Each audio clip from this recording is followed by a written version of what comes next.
بسم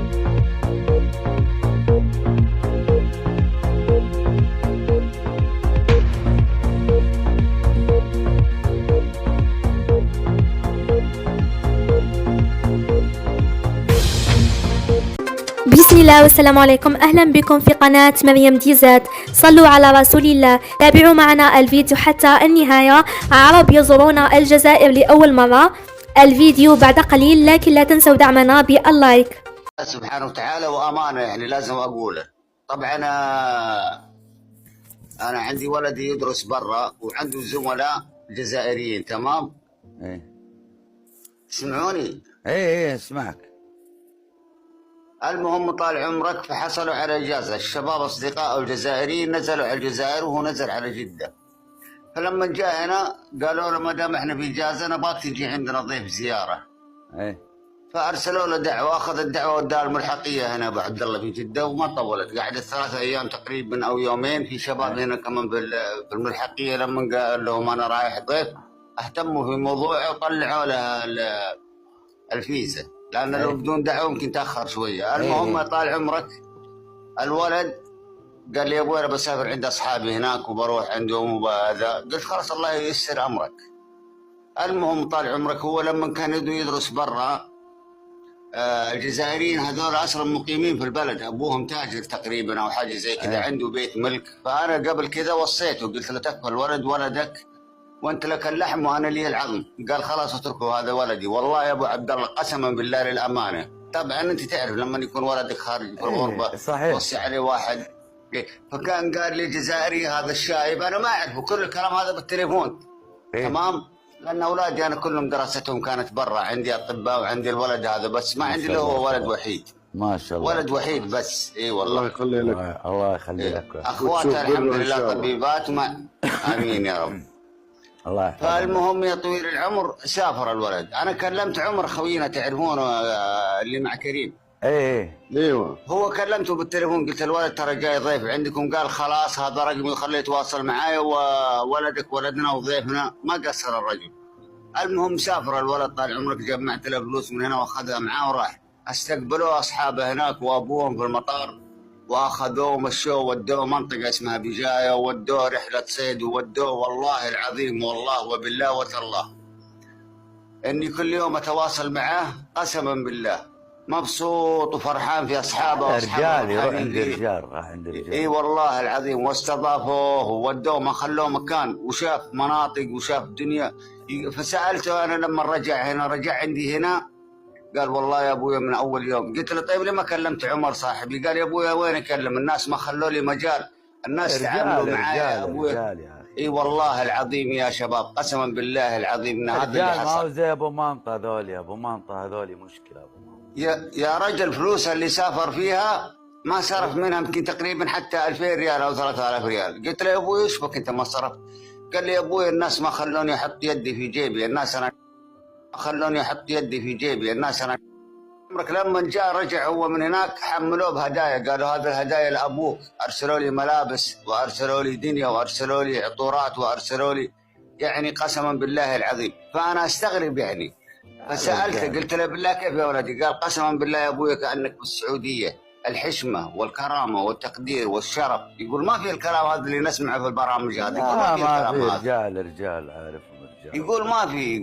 يقول تخيل يا ابوي، طبعا هو جالس هناك ابو عبد الله حوالي 10 ايام.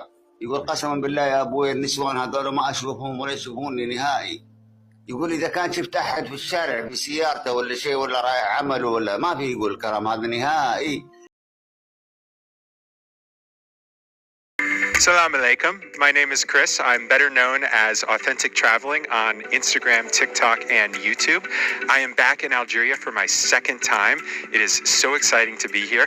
When I first came to Algeria, the amount of support from the Algerian people for me showing their country on social media was so incredible that I needed to come back a second time to see more. I've heard many recommendations from people around the country about places to visit, and I'm so excited to be back here again seeing more of Algeria. I will talk about all the places I have been. Of course, I've been to Algiers, where we are now. It's a beautiful city. I love the old Kasbah, the white buildings. I've been to Oran, another beautiful city, Wahran. I have been to Bashar and Tagit Oasis, really awesome to see the Sahara and the sand dunes. I have been to Timimun, the Red City. I love Timimun. It's really cool to see the culture there. And Gardaya, really the one of the main cultural places here in Algeria. A very interesting city, Gardaya.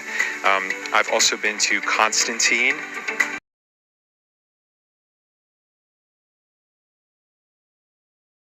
The city of amazing bridges, and I'm really excited to be back here again because I was able to see Algiers in more detail, and I'm going to Béjaïa, Jijel, and Sétif. So very, very excited about my coming trip here. So the thing about Algerian food is the best Algerian food is a home cooked.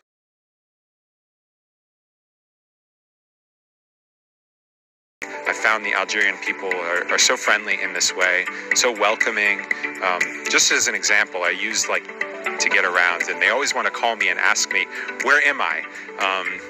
Because maybe they aren't able to follow on the map and see where I am. And it's always a challenge because I don't speak the language as the driver. And I found, just yesterday, a man on the street, I just went up to him and said, hey, can I give you my phone? And you just talk. You just tell them where I am. And the man spent 10 or 15 minutes helping me find my car. Even other experiences, you will, go to an Algerian restaurant, maybe eat, and they say, don't pay. You can't pay. Just give it to you for free.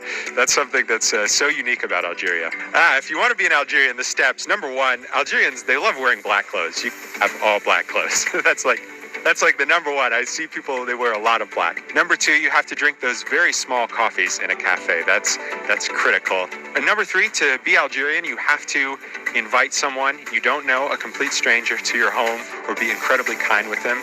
And that's how you be a real Algerian. Algeria is a very cheap country. So I was debating. I'm flying home via Paris. And I was thinking, okay, do I want to go Sunday night and spend Sunday night in Paris and fly home Monday morning, or leave Algeria Monday morning? I look at the hotel prices in Paris and I was like, I'm going to die. This is going to give me heart problems. I see it is so expensive. One night in Paris at a hotel near the airport is what I would spend 2 weeks traveling around Algeria. So it is just so much cheaper here. That's the thing. Americans, if you want to go on vacation in Paris, all the money you would spend in one day in Paris, you can come to Algeria for 2 weeks.